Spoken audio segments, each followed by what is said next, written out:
அனைவருக்கும் கணித வணக்கம். பார்க்க போகிறது 8ஆம் வகுப்புக்குரிய கணக்கு பயிற்சி 1-5. அதில் 10வது கணக்கு. எந்த இரு மிக சிறிய முழு வர்க்க எண்ணை பெருக்கினால் ஒரு முழு கன எண் கிடைக்கும் என காண்க அப்படின்னு சொல்லி கொடுத்துருக்காங்க.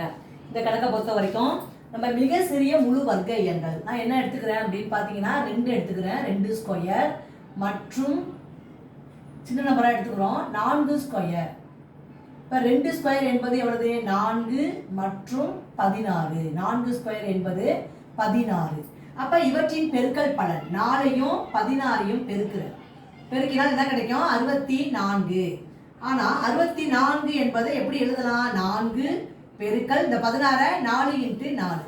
அப்போ 64 என்பது என்ன அப்படின்னு பார்த்தீங்கன்னா அது முழு கன எண். 64 என்பது முழு கன எண்.